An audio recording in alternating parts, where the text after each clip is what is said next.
Good afternoon, ladies and gentlemen. I'm Shilpa Abraham, the moderator for this conference call. I welcome and thank each one of you for joining us today for the Punjab and Sindh Bank Q3 financial results fiscal year 23. Please note that this conference call is being recorded and all participant lines will be in the listen-only mode. There will be an opportunity for you to ask questions after the opening remarks by the management. Should you need assistance during the conference call, please raise your hand on the WebEx panel or press *3# on your phone. I repeat, should you need assistance during the conference call, please raise your hand on the WebEx panel or press *3# on your phone. I would now like to introduce the management of Punjab and Sindh Bank. We have with us today Shri Swaroop Kumar Saha, MD and CEO, Shri Kolegal V. Raghavendra, Executive Director, Dr. Ram Jas Yadav, Executive Director, and Ms. Mahima Agarwal, Chief Financial Officer. Before we begin, I would like to say that some of the statements that will be made in today's discussion may be forward-looking in nature. I would now like to hand the conference over to Shri Swaroop Kumar Saha, MD and CEO of Punjab and Sindh Bank for the opening remarks, after which we will have the forum open for the interactive Q&A session. Thank you, and over to you, sir. Thank you, Shilpa, and a good afternoon to all of you, and welcome to this analyst conference on a virtual mode. So, though the results are already in the public domain and the presentation of the analyst presentation has also been uploaded, most of the details are already with you. However, just to put the perspective before you, I'll just give you a brief highlights of the Q3 performance of the bank. The business has grown by 12.08% on YOY basis to 1,87,242 crore. The deposits have gone up by 9.11% on YOY basis to 1,09,497 crores. Gross advances has grown by 16.54% on YOY basis to rupees 77,745 crore. The CD ratio has improved to 71%. RAM advances has stands at 51.39%, showing a growth of 19.07% for Q3. The net profit of the bank for Q3 was 373 crore against a net profit of 278 crore last quarter, which is showing a Q-on-Q growth of 34.17% and a YOY growth of 23.92%. The operating profit went up by 8.18% on a QOQ basis and 3.61% on YOY basis. The gross non-performing assets ratio reduces to 8.36% by 608 bips on YOY basis. Net non-performing assets also reduced by 99 bips on YOY basis to 2.02%. The fresh slippages have also reduced to 243 crore in the quarter against that of 377 crore last quarter. The bank is well capitalized with a CRAR ratio at 2.7% and a CET1 ratio of 12.79%. The return on assets improved to 1.11%. The yield on advances improved to 8.11%. The CASA deposits grew by 11.33%. The slippage ratio, as in view of the stress slippages having got reduced, also improved to 0.36% for the third quarter against 0.58% for Q2 or FY 2023. The provision coverage ratio stands at 89.31% against 87.77% in December 21. The cost to income ratio has also improved to 63.47% for Q3 of the current financial year as against 64.20% of last year's Q3.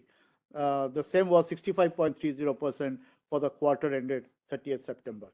So these were some of the summary of the performance of the bank for Q3. Now I'm open to the questions from the participants. Thank you.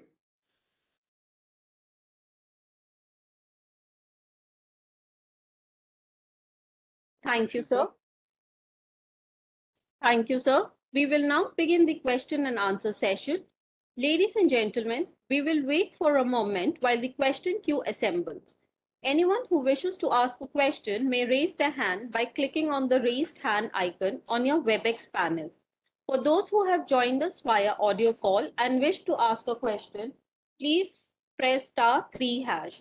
If anyone is having connectivity or audio issues, you may share your questions on WhatsApp to us at 790-743-1859.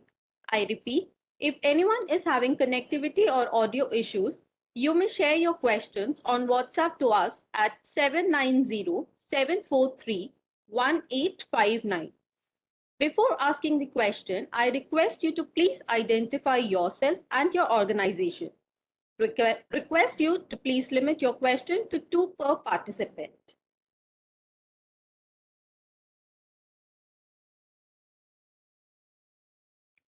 Our first question is from the line of Shri Amit Mishra. Sir, please state your organization name and please go ahead with your question, sir. Good afternoon, sir. Sir, Amit Mishra here. I'm from Yeah. Indus Equity Advisors. Good afternoon, Sir, Mr. congratulations on your numbers. Thank you. Sir, so fine. So this my question is regarding our loan growth. So this quarter we have really done well. So what was the main key areas in our growth? Because I can see in your retail we have done 32% growth. Yeah. Correct. And in so are we focusing more on retail? Because agri and SMEs, I think, more or less similar to the last quarter growth. Right, right. So if you see my incremental increase of the advances, Q on Q basis, spread out between RAM and the non-RAM, that is corporate, 2,000 crores of RAM and 1,900 crores of corporate segment. For as far as the sequential growth is concerned, it has been more or less evened out, even in between RAM and corporate. However, on a YOY basis, yes, the overall credit has shown a traction of 16.54%, slightly aided by a lower base of December 21. I would like to put you that also. So therefore, the traction was looking at 16.54%. So we were aided slightly by a smaller base, which actually the figures of December 2021 had come down from September 21. So that is one part of it. As far as your other part of your question regarding the segmental part, yes, our retail has done well. We are focusing, our overall retail has grown 32%, but the overall RAM segment has grown at 19%. It is primarily aided by the housing loan segment, the vehicle loan, and the personal loan, and of course some in the other segments like gold loan also. So these are some of the areas in which we are focusing on. Our idea is to have a predominant RAM segment percentage. As of now, we find that it is at 51.39%. So we will try to bring this a bit upside towards 52% plus by end of March and make it, and further in the next financial year, take it further to 53-54%. So that's how we are working on. Thank you, sir. Sir, on personal loans, you mentioned there is a growth of 101% YOY. So this is because of the growth rate is 100% because of low base, or we are doing something different in this section? Yeah. Or correct. Yes, we are, as some of it is aided by the low base, of course. The figure of 483 looks 100% more than December 21, but we have also done something new here. What we have done here is we have brought in this pre-approved personal loan product for the bank, which is giving good traction, and based on data analytics, we have now brought it into the mobile app also. So in 3 clicks, this pre-approved personal loan category is taking traction. So this new product that has come for the bank, that is the driving force in the increase of the personal loan from 240 crores to 483 crores. And that product is getting traction quite well in the bank. okay. Sir, you mentioned gold loan also. So can you give me the amount for this quarter and last quarter and previous year? Gold loan, I can give you separately. Mr. GM, our GM, Mr. Mehra, will provide you separately at this point of time. But there is good traction there. The numbers I can share, Mr. Mehra will share with you. Because I'm asking this because all the PSU banks specifically, they are more focused on gold loan since past 3-4 quarters. Yeah. We are Just also wanted to know from we have a similar trend here also. Though our bank is predominantly in the northern belt, the southern based banks have a larger share here. But our what we have found is there is good traction in our belts also, where we are having a lot of traction. So gold loan data, I can my GM Mr. Mehra will share with you separately. We can give you the outstanding figure. What is the outstanding figure of gold loan?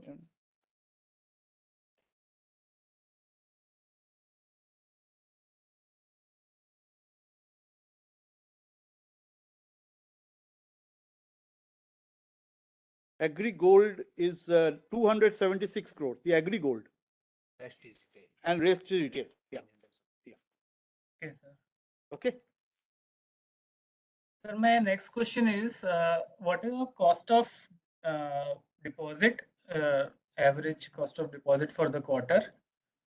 Because yields on advances has grown significantly from last quarter to this quarter. Correct.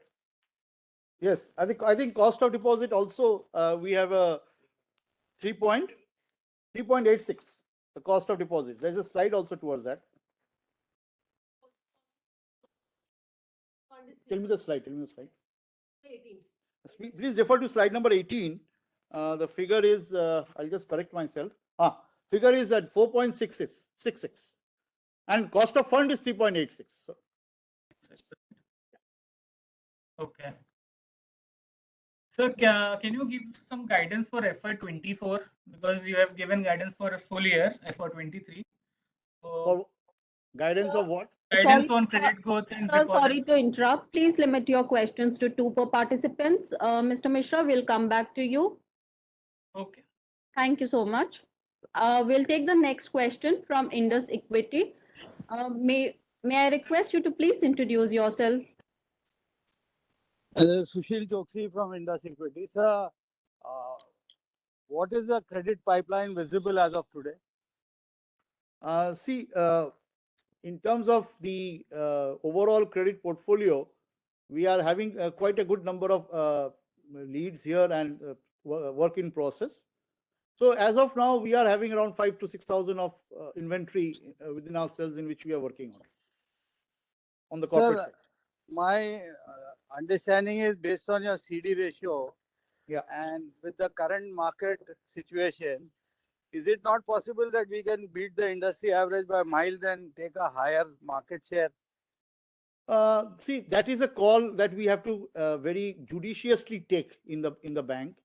We will like, as I have told this earlier also, we like to pace our credit growth in a normal way, while addressing the issue of the low credit growth earlier. We should also be quite conscious of the fact that we should have sanctions and monitoring and etc. We are building that up in the bank. So our underwriting requirements, our skills, our back office performances. So as we scale up our underwriting requirements from the current level to our next higher level, till then we'll pace our credit growth. We are not in the competition of credit growth with the market. We'll be happy with the credit growth in line with the industry. And as far as beating the credit growth of the market is concerned, we leave it for some future perspective here. No, my question was not about beating industry. The current situation demands that Punjab Sindh has a potential to do that. I'm not forcing or asking anybody that you do this or that. I'm asking because of your current CD ratio and possibly a low profile in last 3 years. That's the potential which you're sitting on. It's like a gold mine which is visible in the market condition. Will you capture or not? It doesn't matter, sir. That's a decision of the board. Second thing, sir, what are we doing? Whether it's a credit or credit cost or low cost deposit, or you want to sell retail products, or you want to have technology, everything needs a human resource. And that what are we doing as an enabler? Because you may build a tall tower, if there's no human resource, nothing is going to happen. So what are we doing about human resource and digitization, which is an enabler for a good TAT? I see that is the problem with most of the banks of late. Yeah, Mr. Raghavendra will answer this, my ED. Yeah. Mr. Sushil? Yeah, Yeah, that's right. Yeah. Can you repeat the question? Sir, what are we doing for human resource capability, which is a foundation of a bank for a long I time? got you. See, HR actually is a specialized area now. It has attracted a lot of attention. So what we have done is, as initial initiative, we have identified the resources within the bank, and we have mapped them. Competency mapping as a first step has been done. Now, actually, and also we have already made some advertisement also. We, as a part of the first exercise, we are recruiting people laterally where talent is required in some specialized centers.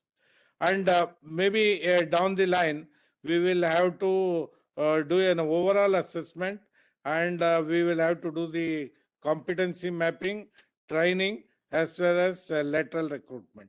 So that's a ongoing exercise which we would like to strengthen in the next year, that is 23-24. And to add to what my ED, Mr. Raghavendra says, ultimately it is skilling and upskilling and reskilling.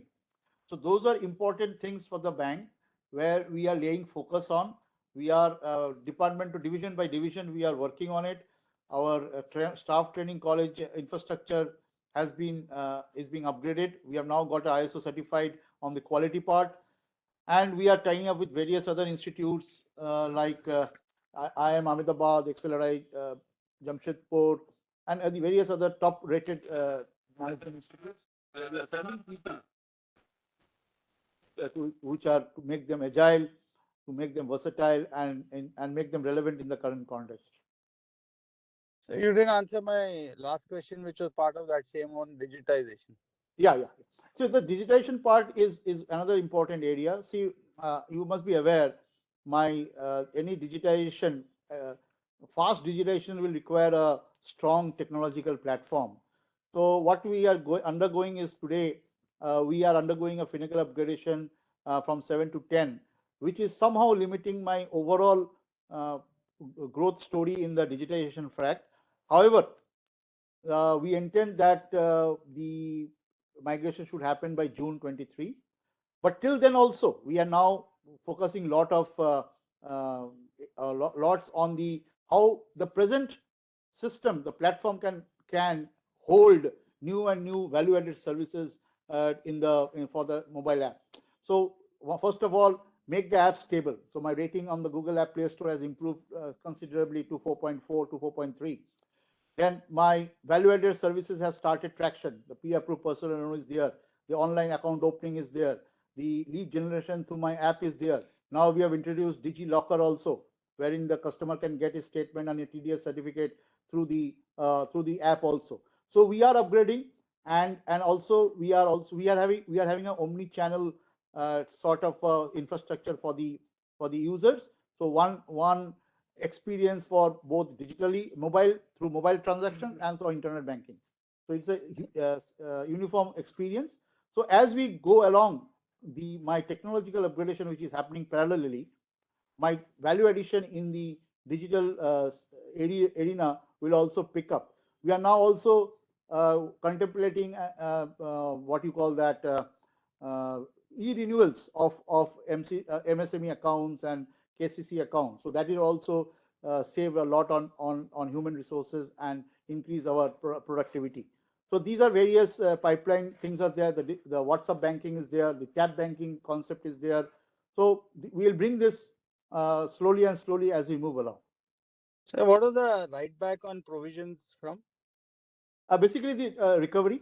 These are provisions which are written back from the recovery of certain big and small, both together accounts. In fact, if you see my last 2 quarters performance, we had provided for. This is the time we got some write back, and we involved that in my balance sheet management. How much amount would be lumpy and how much would be a small amount? Lumpy would be around 50% of that.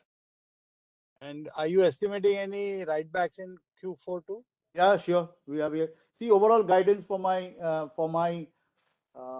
recovery upgradation we have already done 1178 crores in 9 months. So we intend that we should finish by 1800 to minimum 1800 crores by the end of the year in terms of total recovery upgradation. So that will also give me some cushion for write back in the accounts. Because my PCR is already 89.31%, my NCLT provisions are nearly 100%. So there is a lot of scope of write back in certain LimePay accounts. And we are also having good traction in our small value recovery up to 5 crore segment, which we have specially designed, and that is also taking good traction. So with the recoveries in that.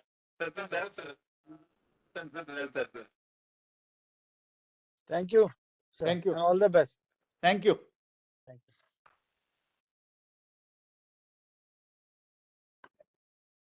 Thank you, sir. We now have our next question from Mr. Ashok Ajmera.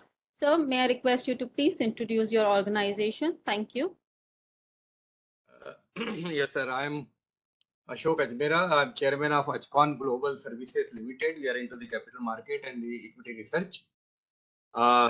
Sir, at the outset, I would like to compliment you for another good quarter with good results. Thank you, Mr. Ajmera. Especially if you look at the operating profit and the net profit and various other parameters. Even NIM has also been good. Slippage ratio is under control. Having said that, sir, I got those couple of some observations and questions, and I raised some of them in the previous quarter's analyst meet also. So but this time some data point also, which can be worked and informed to me little later also if it is not ready. Sir, I would like to know about the detailed calculation of this net worth, because net worth at the various places are different. If you take the last year's last quarter this thing and add the profit, then the net worth comes little different. And if you look at what is shown in the results, 6,071 crores, then net worth is different. And if you look at the capital and the reserves, the net worth is different. Definitely there may be some regions, the way of calculation, some revaluations and some valuation of the recapitalization bonds. But can the CFO or somebody can maybe later give me the exact calculation of the net worth which is shown in the results of 6,071 crore. This is one data point, some information I need on that. Secondly, sir, on the DTA, if again our tax or CFO can explain, because our tax in the last quarter was negative 85 crore. This quarter we have given 178 crore, and DTA is balance is 1980 crore. So just in order to get little color that how we will be ending the whole year, because ultimately all said and done, the provision is deducted from the profit and the net profit is only counted. So my question is on that. Some data point.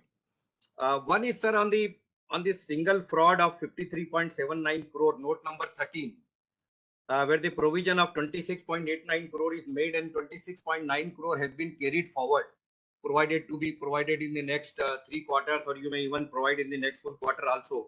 What kind of this fraud is fraud account? Because it's, I think, credit borrower fraud account, 53.79 crore.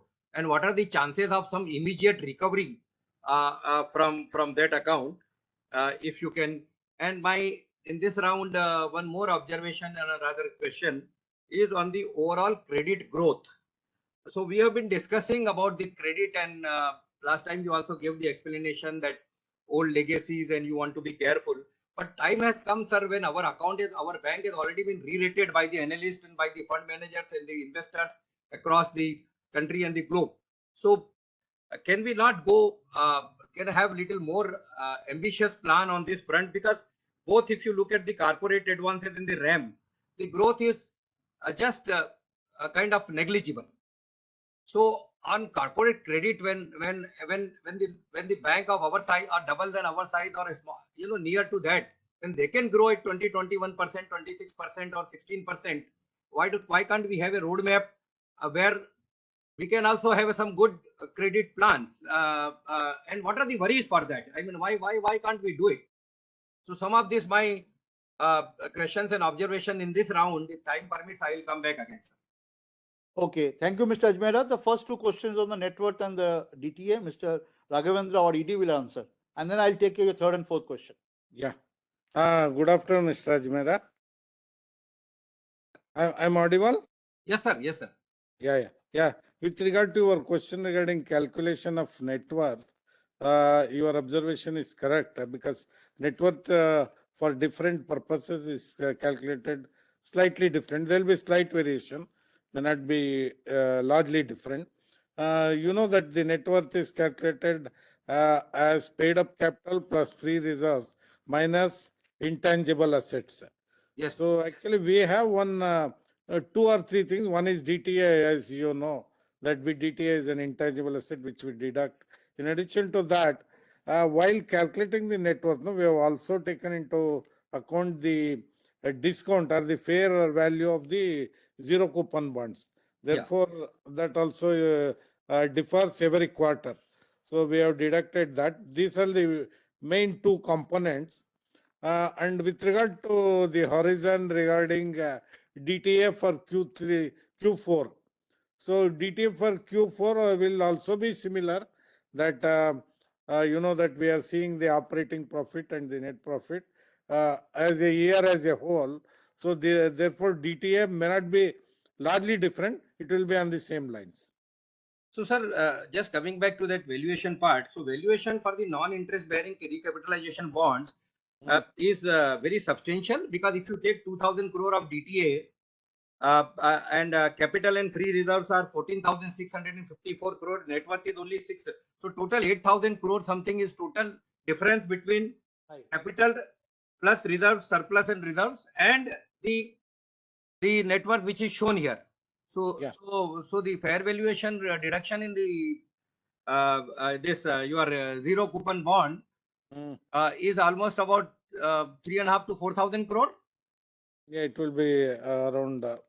It will be around that only because see, you know, these bonds are of 10 years duration, and the fair value is also distributed over 10 years period. So therefore, it will be a similar amount. Okay, sir. This point well taken, sir. Another my some of. Yeah. So now coming to a third and fourth question regarding the fraud. This fraud we have disclosed earlier when the fraud happened in sometime in November. It is basically a liability side fraud regarding some fixed deposit misappropriation with the by the one of the employees, a few employees of the bank. So that fraud amount has been now figure has been crystallized. As far as your we have provided 50% of that, and as far as your recovery part is concerned, your question on recovery, the CBI has fast tracked the investigation process. The investigation agencies are working very strongly on the possibilities of recovery, and maybe yes, going forward we will have some recovery at least in phase wise because it's a amount of 55 crores is in question. We have around 5 crores in our various accounts which has been freezed. We need maybe the investigating agencies have to complete their investigation, and we are getting signals that maybe some of the recovery will happen, but we cannot really envisage the exact amount at this point of time until the figure the amount really comes into our bank. So but we are hopeful that this is going to happen. Then the other point was regarding your overall credit growth. See, Mr. Ajmera, you'll appreciate if you study our bank's legacy from March 18 to March 22, the bank did not grow in due to various issues. Now we are now in a position of strength in terms of our capital requirements. So we are now moving towards a credit growth cycle. So we ended at 3% plus in March 22, 6% in June 22, 9% plus in September 22, and now we are at 16.54%. I think that is a good enough signal that we are in the market to grow. We are not in a market not to grow. But to what extent we should grow, to what extent we should grow, that's a call that we will internally, we have our mechanisms in place. And we are, I repeat once again, we are not in the race for in the terms of the credit growth which is happening in the market. We'll pace ourselves, we'll work on our efficiency. There is a liquidity factor that is coming into the market. You are all aware of that. So unless and until we manage that simultaneously, the going whole hog in terms of competition into the market for the credit growth may not be for a bank of our side, may not be a prudent way of doing things. So we'll pace our things up, and as you see in Q1 on a quarter-on-quarter basis, the advances have significantly grown. And if you map this to the last 3-4 years performance of the bank, you will find some significant improvement. So we'll pace ourselves. Let us be patient, and we will deliver as our risk appetite of the bank. That is of course there, sir. Sir, can some idea be given, sir, on the consortium out of this 4,000 in this quarter, approximately, or out of the loans which grew, how much percentage is out the consortium advances and our single standalone percentage? So it will give some idea that how our credit department is like looking at or working. No, I think credit department is working very fine. As far as the data point is concerned, that can be shared separately. But if you see our incremental Q1Q growth, around 4,000 crores have been evenly spread out between RAM advances and corporate credit. And corporate credit will include some of the PSU-backed NBFCs and certain corporate other accounts. So it may not be totally consortium. There could be there are significant number of standalone accounts also. All right, sir. Thank you. Point taken. Well, sir, I will come back again. Yeah, thank you, Mr. Ajmera. Thank you. Thank you, sir. Our next question is from the line of Mr. Saket Kapoor. Sir, may I request you to please introduce yourself and ask your question? Namaskar, sir. Namaskar. And thank you for this opportunity. Sir, firstly, what kind of investments have been done in improving the technological backbone of the banking system? What have been spent overall? What steps are we taking to improve the efficiency and introduction of AI to stress to get an early indication of where the loans where there is stress in the system? What steps the management has taken? If you could elaborate the same, and how are we matching other private sector and other banks in the same coverage area where they are the same market share, if we can, where dominant presence, geographical presence. If you could give some elaboration on the same. Thank you, Mr. Saket, for your questions. As far as the technology platform is concerned, that we are going through a technological upgradation project from it's only a version upgradation from 7 to 10, and that entails a investment of 250 crores. So we are going through that process. It is likely to culminate by June. Estimated is that we are 50% through the process already. So another 50% by June we should be there. And after we migrate into this platform on an upgraded version, the bank will again move forward into what are the areas we need to focus on to be future ready and to be the best in class in terms of technological platforms. I agree with you, Mr. Saket, in your observation that we need to focus on technological platform upgradations, and which will be doing it. But what quantum of amount we'll be doing it in future, that we need to be a bit more because of the present context of my bank, in which the upgradation project is just on. So once that is completed, any project further we take will be after we complete this process, which is already on. So maybe in another 2 quarters down the line, we'll be able to give you an indication what is the future things that we intend to do. As far as your question on AI and maybe machine learning and other data analytics, these are all part of this process. We are focusing on that, and in fact, we will be recruiting data analytics. We'll be going in collaboration with fintechs, and as my technology upgradation happens, my fintech collaborations also increase. So we will be focusing on, we'll be taking all the necessary enablers that are currently required to remain relevant in this very competitive ecosystem. Your EWS, you talked of early warning signal. Yes, we have adopted our early warning signal mechanism also, and we are working on it to how to further upgrade ourselves so that our collection efficiency increases.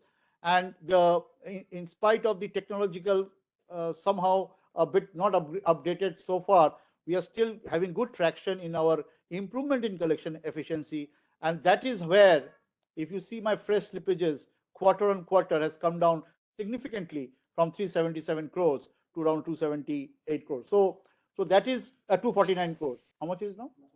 242 crores. So that is how we are improving our cases on monitoring mechanisms. We are focusing on segment-wise collection efficiency. We are at on the retail side, agri, MSME. Overall, my collection efficiency is around 92% plus. So we intend to increase it further so that our any stress coming into our system. So and as far as your last observation regarding private banks, how do I pace myself with the private banks? Yes, we are in a very competitive world, particularly in the northern belt of the country, where we are predominantly present. There is a lot of competition from the private sector. So we are preparing ourselves slowly and steadily, based on the, as I said, my pace of my technological upgradation. We are pacing themselves slowly, but we are conscious of the competition that is going on. So what have been the amount spent as of now, or what is the ballpark number which we will be spending for this technological upgradation? I told you around 250 crores is the project implementation. Sir, when we look at your cost to income ratio, if we take the averages for other banks, is this number higher than the averages, or what should be the number going ahead, say 2 years down the line? What are we targeting in terms of cost to income ratio, sir? Yeah, that is true. That in terms of our average cost to income, average of my peer group, our cost to income ratio is very high compared to the peer group, and predominantly the reason was that our income generation, due to capital constraints, we were not able to grow, and our asset quality issues were quite huge. So the bank had taken a conscious decision to first consolidate ourselves. So from that, the income was a bit muted over the last 2-3 years. That because it's a ratio between cost and income. So once the income goes down, the cost sometimes has to be managed, because some are steady costs which cannot be brought down. So now what we are doing is, and the cost to income had gone up to at one point of time to 75% 1 year back, if you look into our figures. So from that perspective, we have moved on. We have come down to 63 plus. Our target is to reach as close as 60% by end of March. And by going forward in the next 2-3 year turnaround plan, we intend to bring it to be between 50 to 55%.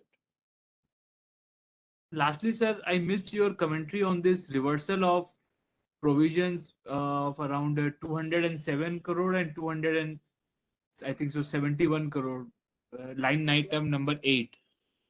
So if you could throw some more light on this.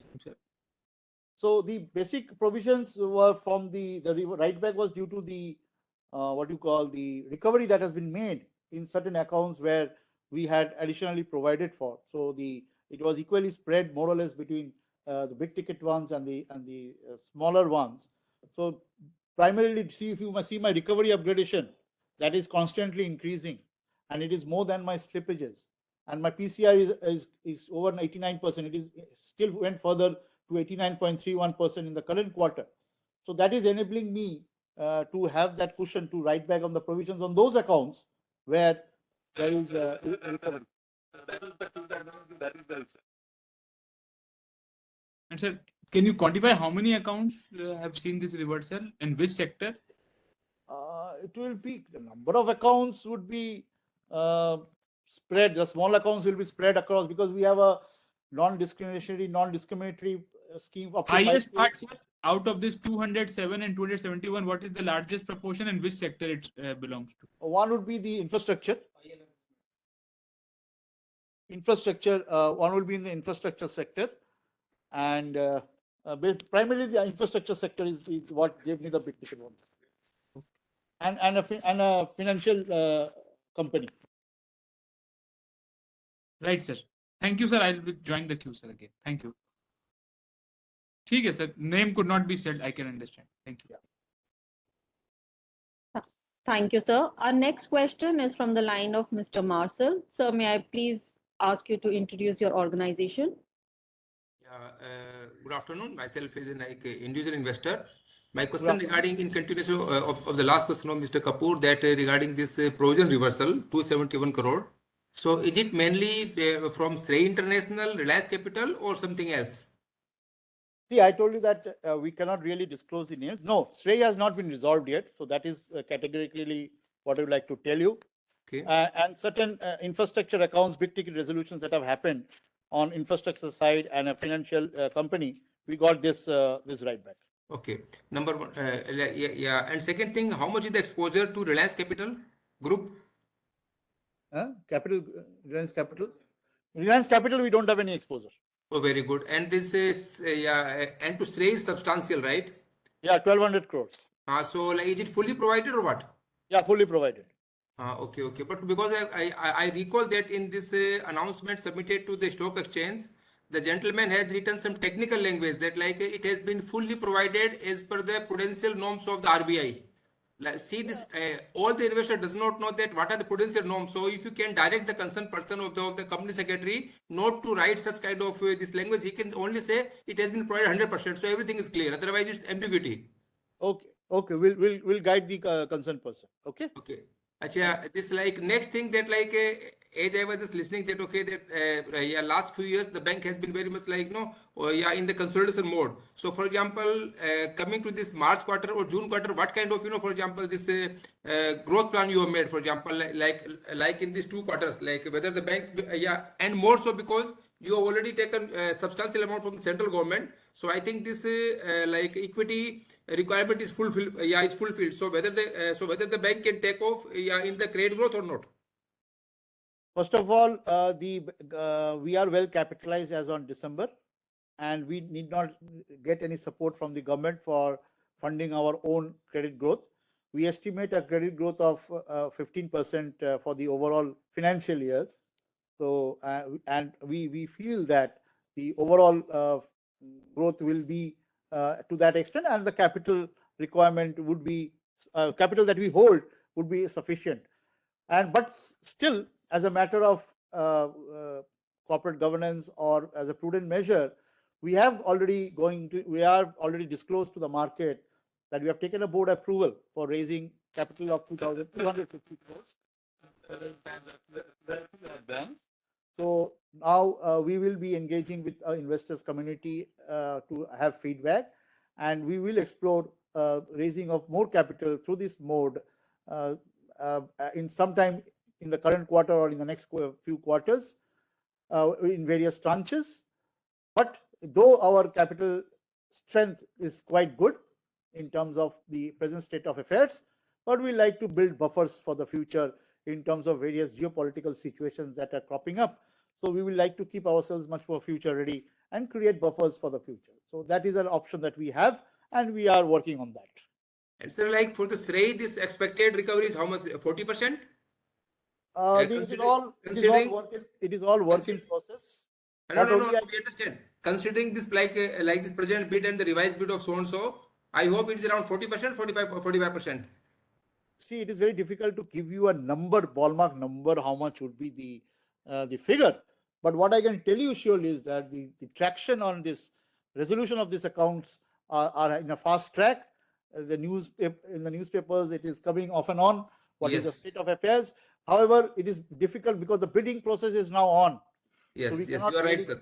You are right, sir. Not comment on what would be the yes. Okay, agree, sir. Agree. My last question regarding this deposit mobilization.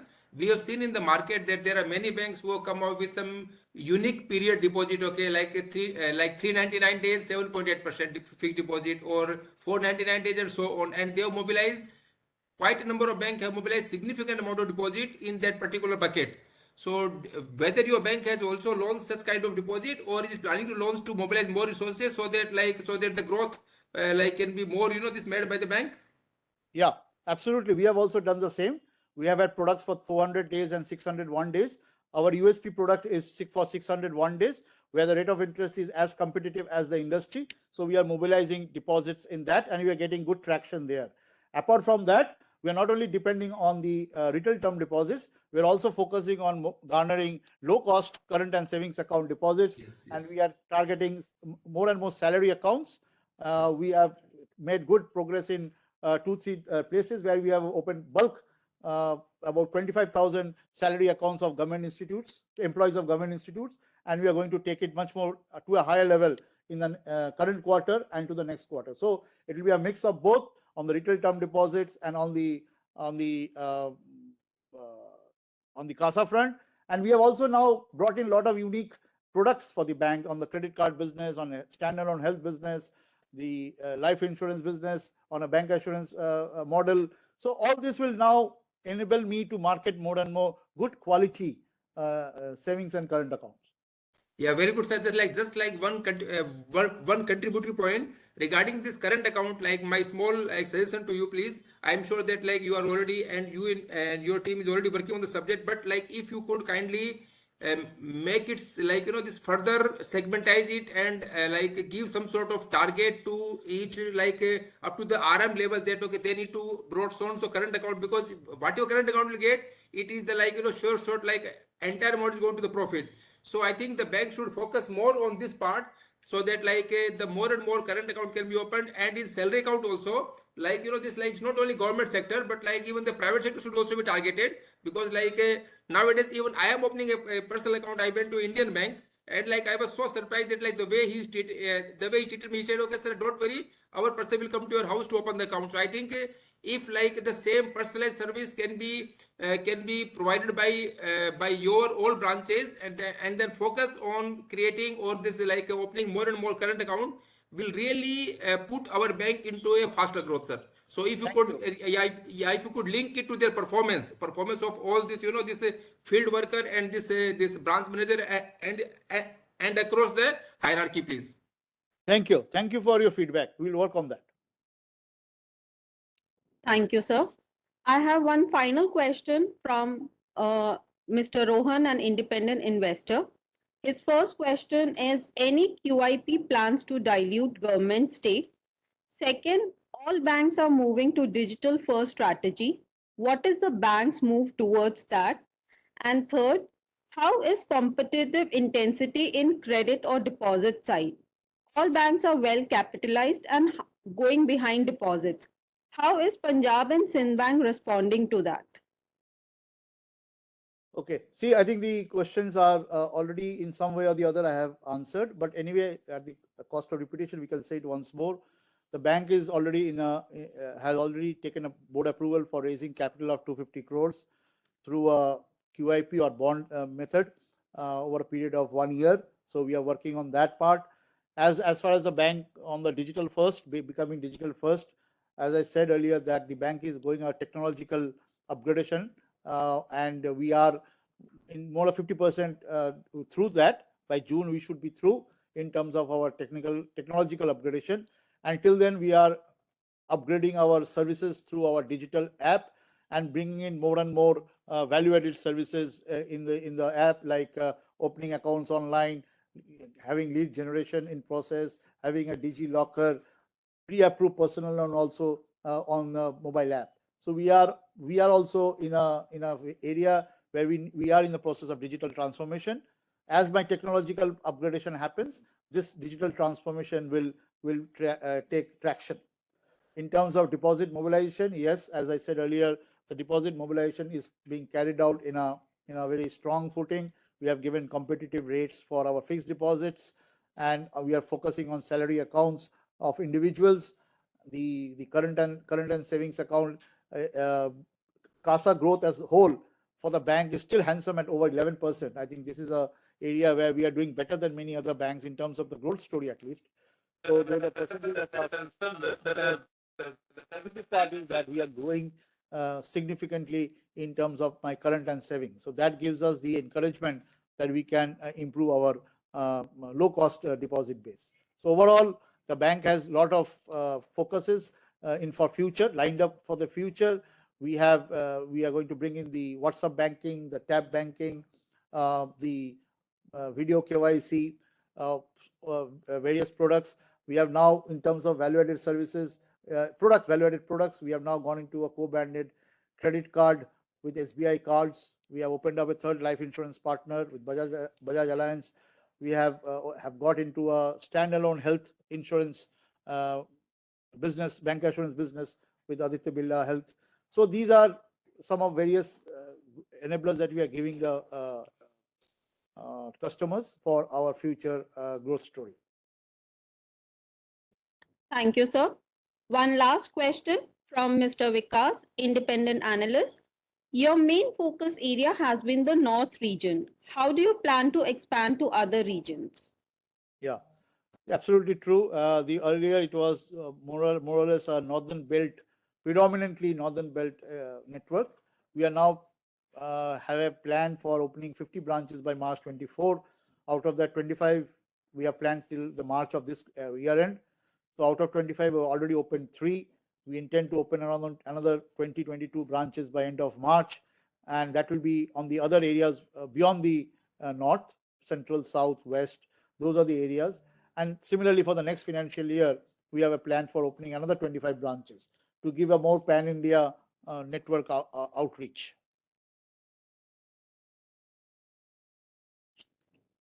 Thank you, sir. We will wait for a minute for additional questions to come in.